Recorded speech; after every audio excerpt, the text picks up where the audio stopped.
Occupational English Test. Listening Test. This test has 3 parts. In each part, you'll hear a number of different extracts. At the start of each extract, you'll hear this sound. You'll have time to read the questions before you hear each extract, and you'll hear each extract once only.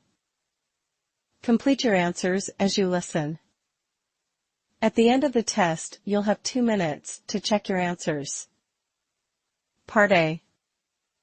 In this part of the test, you'll hear 2 different extracts. In each extract, a health professional is talking to a patient. For questions 1 to 24, complete the notes with information that you hear. Now, look at the notes for Extract 1. Extract 1, questions 1 to 12. For questions 1 to 12, complete the notes with a word or short phrase that you hear. You now have 30 seconds to look at the notes.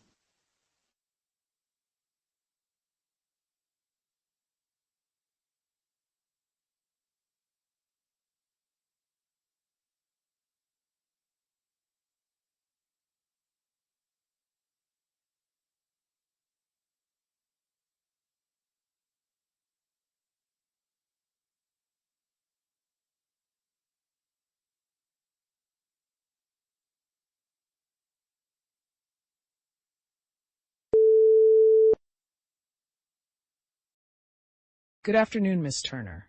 Dr. Ahmed mentioned you've been experiencing some symptoms that led you to seek a consultation. Could you tell me more about what you've been going through? Of course, doctor. It started with some tingling and numbness in my fingers, which I've had for a few months now. At first, it was only after typing at work or holding my phone for a long time, but recently the sensation hasn't gone away. I also notice my hands feel weaker, especially in the mornings. My grip strength is affected, and I even find it hard to hold a pen sometimes. Dr. Ahmed suggested it might be carpal tunnel syndrome, so he referred me to you. The symptoms you described do align with carpal tunnel syndrome, which is often associated with repetitive wrist movements like typing. However, there could be other contributing factors, so I'll need to ask you some more questions. Have you experienced any other symptoms besides those in your hands? Yes, I've had some gastrointestinal issues, like bloating and stomach cramps, that seem to come and go. It's hard to predict when they'll happen, but they usually worsen after meals, especially if they're high in fat. I also get sudden urges to use the bathroom, which isn't pleasant when I'm out. My appetite has been inconsistent, and I've lost some weight as a result. These symptoms sound like irritable bowel syndrome, IBS, which can cause abdominal discomfort, bloating, and changes in bowel habits. Stress and certain foods can exacerbate it. Have you noticed any patterns with your symptoms? I've noticed that stress definitely makes both my hand and stomach issues worse. My job is quite demanding, and I often feel like I'm running on empty. Sometimes my stomach cramps are so bad that I have to take time off work. I've tried eliminating different foods, but it's been hard to figure out what's triggering it. Stress is a significant factor in IBS and can exacerbate many other conditions, including carpal tunnel syndrome. With the symptoms in your hands, arms, and GI tract, I want to ask if you've experienced any vision problems, fatigue, or muscle weakness elsewhere. Actually, yes. I've had episodes where my vision becomes blurry or dim, and I sometimes feel extremely tired for no apparent reason. My muscles, particularly in my legs, have also felt weaker lately, which makes climbing stairs or walking for long distances difficult. Blurred vision and muscle weakness could be indicative of a neurological condition, possibly multiple sclerosis. It's known for causing issues like weakness, vision problems, and fatigue, which can vary widely in severity. With these symptoms, I'd recommend we run some tests, including an MRI and nerve conduction studies, to get a clearer picture. I see. I've read a bit about it, but I never imagined it could be what's affecting me. Is there a cure for it? While there isn't a cure, there are treatments that can help manage the symptoms and slow down the progression of the disease. It's important to get a clear diagnosis so we can tailor a treatment plan specifically for you. This will also help in managing the carpal tunnel syndrome and IBS. That sounds like a good plan. I'm just worried about how all these conditions might affect my ability to work and live normally. It's understandable to be concerned, but early diagnosis and treatment can make a significant difference in managing the symptoms. We'll work closely together to address each condition comprehensively so you can continue living your life to the fullest. Thank you, Doctor. I really appreciate your help. You're welcome, Ms. Turner. Let's get started with the necessary tests and take it one step at a time. We'll work on a comprehensive management plan after that.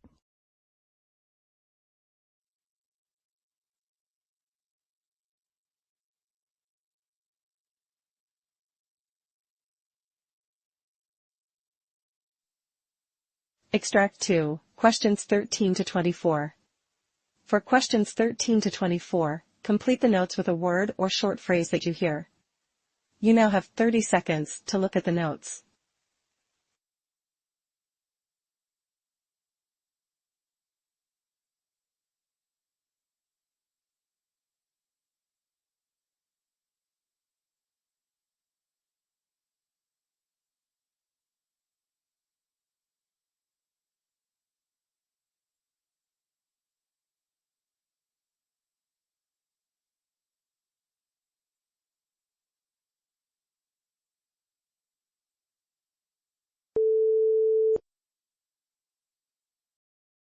Good afternoon, Mrs. Johnson. I reviewed your medical history and the recent lab results you brought.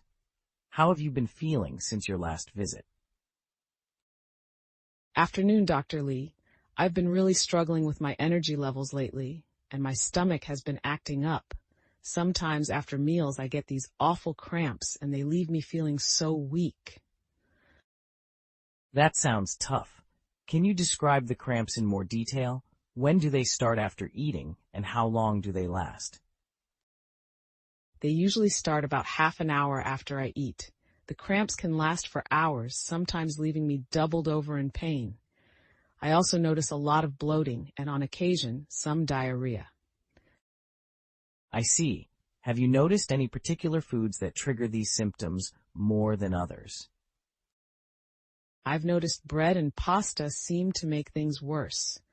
I tried cutting them out, and the cramps eased up a bit, but they didn't go away entirely. Your symptoms and history suggest the possibility of celiac disease. It's a condition where the immune system reacts to gluten, a protein found in wheat, barley, and rye. When people with celiac disease eat gluten, it damages the lining of the small intestine. Oh, I see. Is that why I've been so exhausted?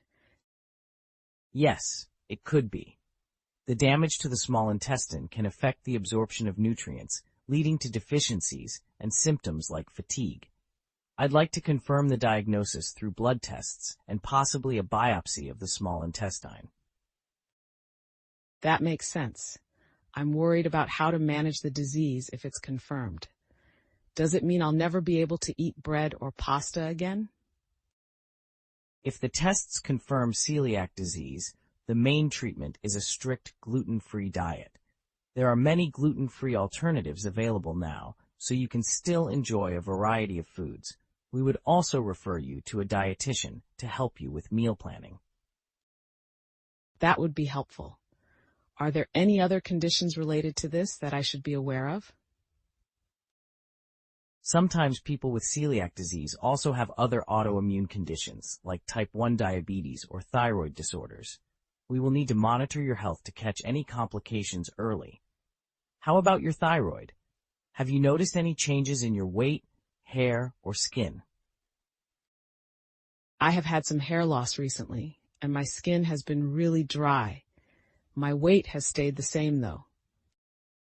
We'll include thyroid function tests to check for any imbalances. Also, because your fatigue could be related to thyroid issues or nutrient deficiencies due to celiac disease, it's important to get a comprehensive assessment. I really hope we can get to the bottom of this. I feel like I'm constantly running on empty. We will get there, Mrs. Johnson. Let's start with these tests, and we'll follow up as soon as we have the results.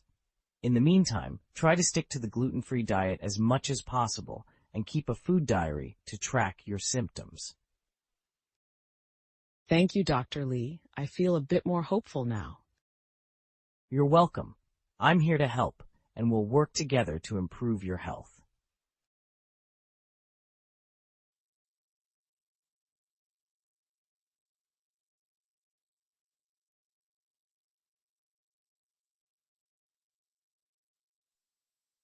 That is the end of Part A. Now look at Part B. Part B. In this part of the test, you'll hear 6 different extracts. In each extract, you'll hear people talking in a different healthcare setting. For questions 25 to 30, choose the answer A, B, or C, which fits best according to what you hear. You'll have time to read each question before you listen. Complete your answers as you listen. Now look at question 25.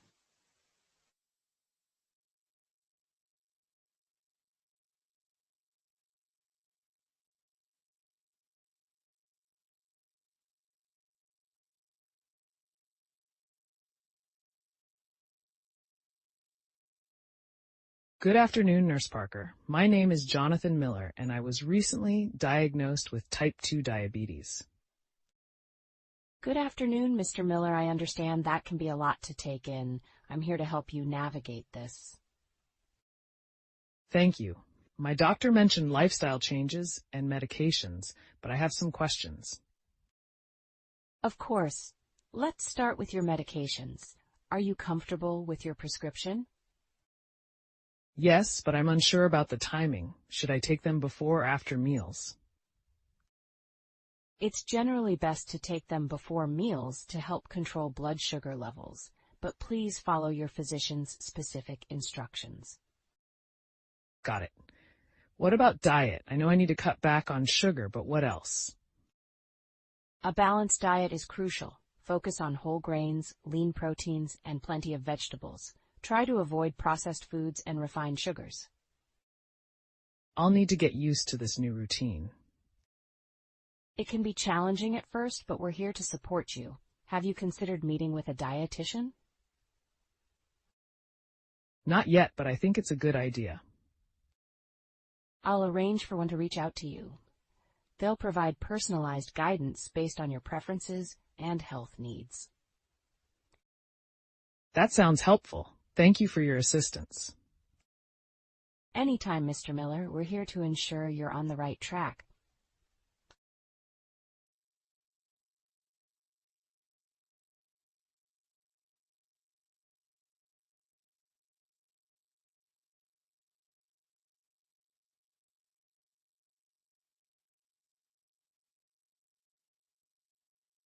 Now look at question 26.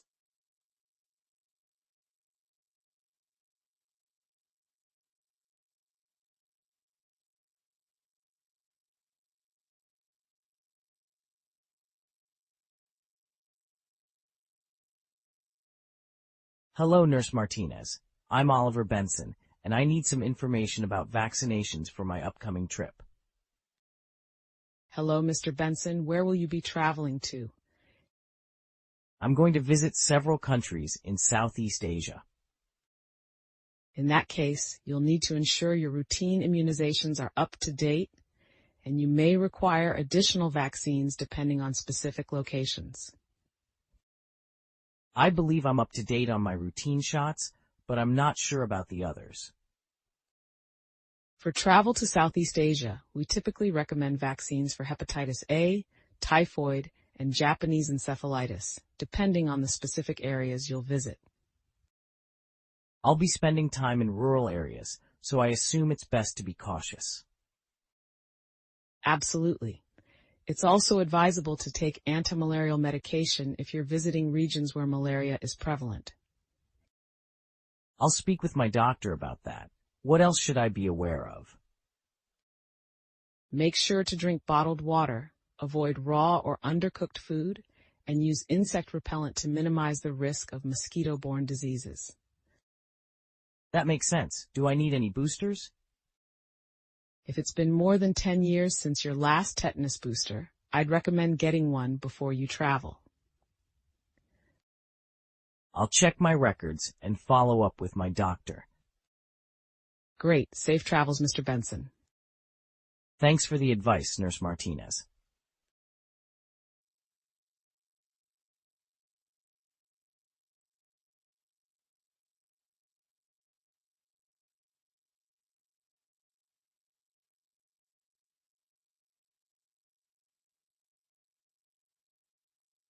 Now look at question 27.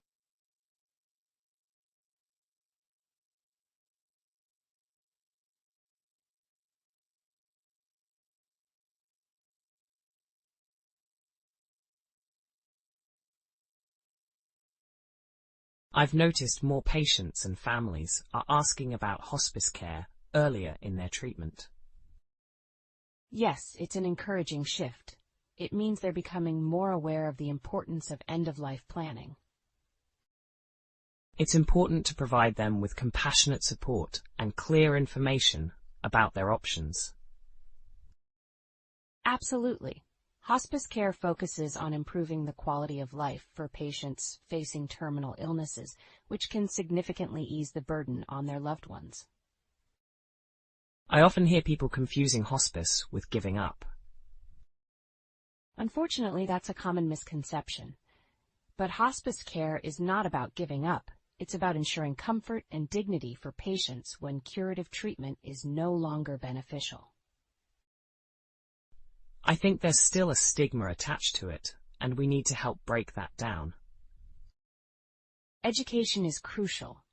The more we inform people about the benefits of hospice, the more they'll understand it's about providing the best possible care during a difficult time. You're right. We need to keep educating our patients and the community.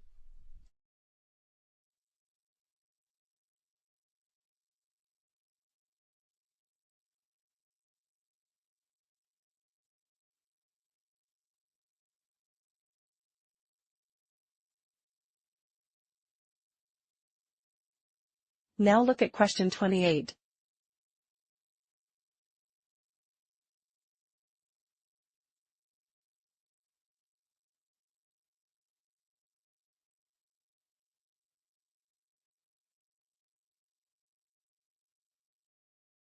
Many of my patients with chronic conditions seem to struggle with medication adherence.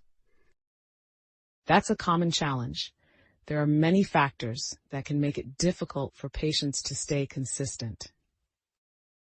Cost, side effects, and complex regimens are some of the issues I've seen. Exactly.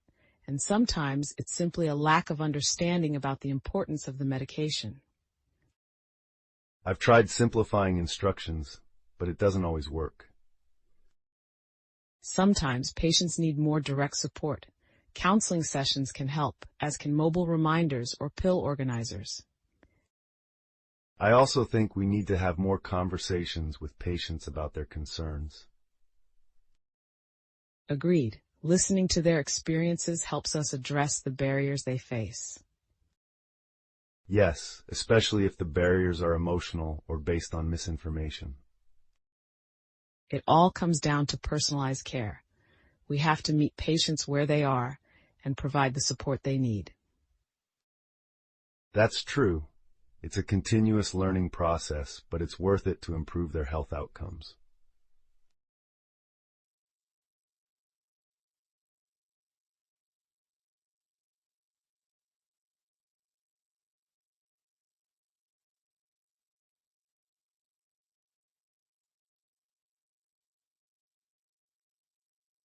Now look at question 29.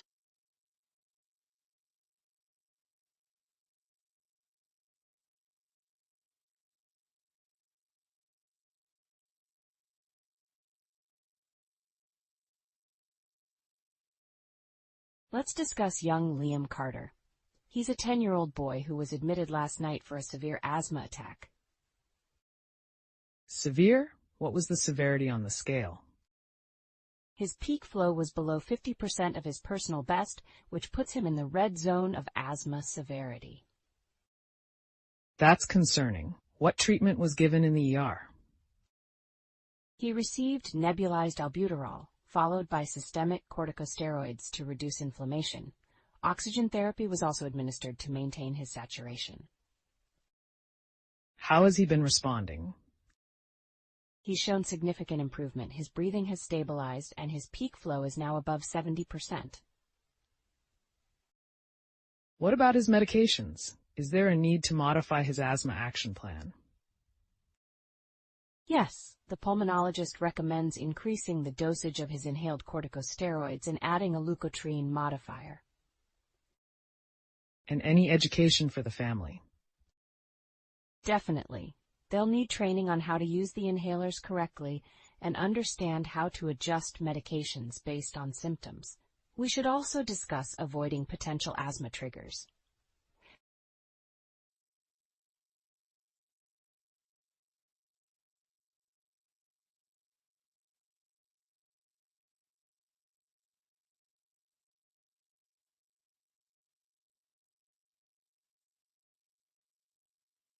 Now look at question 30.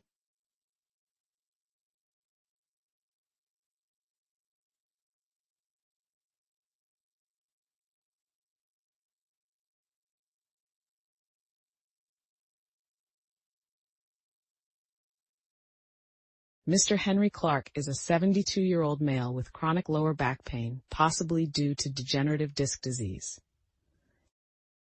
What treatment has he been receiving for the pain? He's been on non-steroidal anti-inflammatory drugs, but they haven't provided enough relief. Physical therapy was also recommended.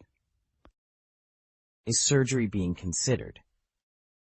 His orthopedic surgeon hasn't ruled it out, but Mr. Clark prefers non-surgical options.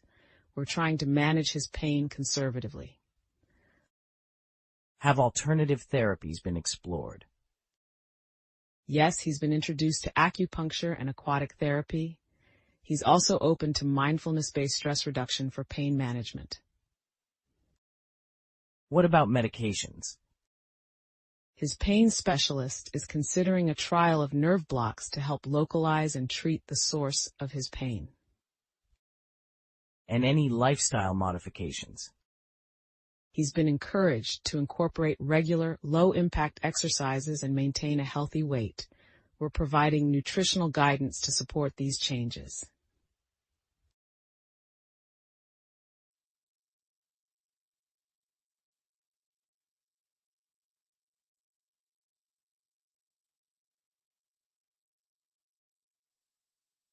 That is the end of Part B. Now look at Part C. Part C. In this part of the test, you'll hear two different extracts. In each extract, you'll hear health professionals talking about aspects of their work. For questions 31 to 42, choose the answer A, B, or C, which fits best according to what you hear. Complete your answers as you listen. Now look at Extract 1.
Today, we have Dr. Sarah Collins, a clinical psychologist and expert in mental health from the United States with us. Dr. Collins, could you start by sharing some insights into the current state of global mental health? Of course. Mental health encompasses emotional, psychological, and social well-being. It's crucial at every stage of life, affecting how we think, feel, and act. Unfortunately, mental health issues have become increasingly prevalent globally. According to the World Health Organization, about 1 in 4 people will experience a mental health issue at some point in their lives. Depression and anxiety disorders are among the most common mental health challenges with significant impacts on daily life and productivity. Furthermore, the stigma associated with mental health issues often hinders people from seeking help. Why do you think mental health problems are on the rise? There are several factors contributing to the increase. Rapid social changes, economic challenges, and increased stress from work and personal lives are significant contributors. Social media also plays a role, especially in younger generations who are exposed to idealized lifestyles and may feel pressure to live up to unrealistic expectations. Moreover, the COVID-19 pandemic has exacerbated these challenges, leading to heightened stress, anxiety, and isolation. That's a lot to take in. How are mental health professionals addressing these challenges? Mental health professionals are working diligently to meet the rising demand for support. Therapy and counseling remain the cornerstone of treatment, with cognitive behavioral therapy, CBT, being one of the most effective approaches. Medications are often used to help manage conditions like depression and anxiety. Additionally, there is a growing emphasis on holistic approaches, including mindfulness, exercise, and nutrition. Telehealth has also made therapy more accessible, allowing individuals to receive support from the comfort of their homes. What recent advancements have been made in mental health treatment? A significant advancement is the increased use of digital tools for mental health. There are apps and online platforms providing guided meditations, mood tracking, and self-help resources, offering support to individuals who might not seek traditional therapy. Furthermore, research in neuroscience is unveiling how the brain responds to different treatments, leading to more personalized and effective interventions. There's also a growing focus on early intervention, recognizing that addressing mental health challenges early can lead to better long-term outcomes. Do you have a personal experience with a patient that illustrates the importance of early intervention? Absolutely. I had a patient, we'll call him John, who was a bright young man but struggled with depression from a young age. His symptoms went unnoticed for years, with family and friends attributing his mood swings to teenage angst. By the time he sought help, his depression had severely impacted his academic and personal life. However, with a combination of therapy and medication, he was able to make significant progress. If John had received help earlier, his journey to recovery might have been shorter and less challenging. This underscores the importance of recognizing symptoms early and seeking appropriate support. What steps can individuals take to maintain good mental health? There are several practical steps one can take. Regular exercise is crucial as it releases endorphins that improve mood. A balanced diet and sufficient sleep are also vital. Connecting with loved ones and maintaining a supportive social network can provide emotional support. Mindfulness and meditation practices can help manage stress, and it's important to seek professional help when needed. Additionally, avoiding substances like drugs and alcohol, which can exacerbate mental health issues, is crucial. What's your outlook on the future of mental health care? The future is hopeful. We're seeing a positive shift in how society views mental health, with more open discussions and reduced stigma. Advances in technology and research are making treatment more effective and accessible. The integration of mental health care into primary care settings ensures more people receive the support they need. With continued education and advocacy, I believe we'll see a significant improvement in how mental health is understood and treated. Thank you, Dr. Collins, for sharing your insights on this crucial topic.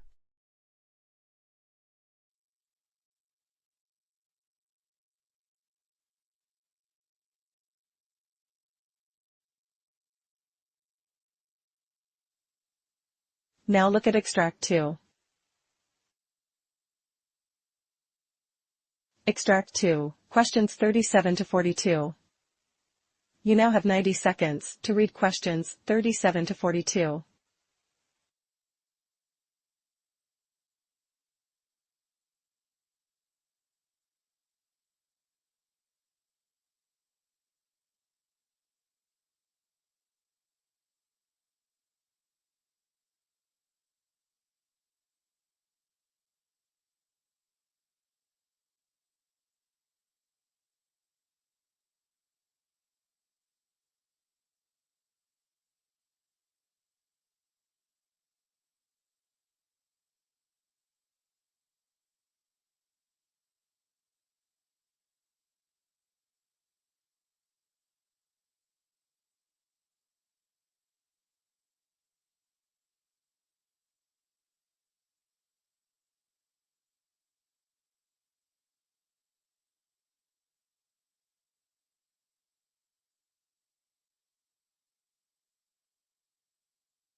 Hello, everyone. My name is Dr. Emily Foster, and today I'd like to discuss a prevalent yet often misunderstood condition, hypertension, commonly known as high blood pressure. By the end of this discussion, I hope to provide insights into what hypertension is, its implications, and how we approach its management in healthcare. So what exactly is hypertension? At its core, hypertension is a chronic condition where the force of blood against the artery walls is consistently too high. The heart pumps blood into the arteries, and the pressure that the blood exerts on the artery walls is what we measure as blood pressure. When this pressure is persistently elevated, it can lead to significant health issues like heart disease, stroke, and kidney problems. Hypertension is often dubbed the silent killer, because many people might not experience noticeable symptoms until severe damage has already occurred. Consider the case of John, a 55-year-old man with a stressful desk job. He doesn't feel any different, but during a routine checkup, his doctor finds that his blood pressure readings are consistently above the normal range. Further tests confirm that he has hypertension. For John, this diagnosis means understanding the potential risks of high blood pressure and how to address them through lifestyle changes and medications. Managing hypertension presents several challenges. For one, it's a condition that can develop gradually, often going unnoticed until it reaches dangerous levels. Additionally, hypertension is closely associated with other health conditions like obesity, diabetes, and high cholesterol, making it more challenging to manage when these conditions coexist. Also, stress and a sedentary lifestyle can further exacerbate the problem. When I approach a patient with hypertension, my initial focus is on understanding the severity of their condition and identifying any underlying risk factors. For John, this involves lifestyle modifications, such as reducing sodium intake, increasing physical activity, and managing stress. Even small changes, like substituting processed foods with fresh fruits and vegetables, can have a significant impact on blood pressure. Medications are also a critical part of hypertension management.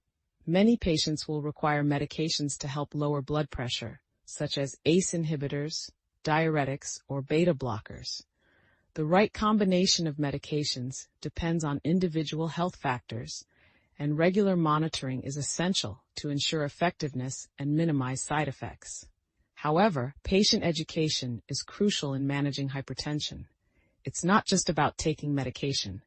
Patients need to understand how to monitor their blood pressure at home, recognize the warning signs of dangerously high levels, and make lifestyle changes to reduce their risk. In John's case, understanding the importance of consistent medication use and maintaining a healthy lifestyle has been key to managing his condition. Let's revisit John. After his diagnosis, he started taking his prescribed medications regularly, reduced his salt intake, and committed to a daily walking routine. He also began practicing relaxation techniques to better manage stress. With these changes, his blood pressure is now within a healthier range, and he feels more energetic and confident in his ability to manage his health. Hypertension is a common but manageable condition, especially if there is control over the coexisting associated health conditions, even though it is very taxing. As healthcare professionals, our goal is to equip patients with the knowledge and tools they need to control their blood pressure and reduce the risk of complications. And each time a patient like John achieves better health through effective management, it reaffirms the importance of our role in guiding them on this journey.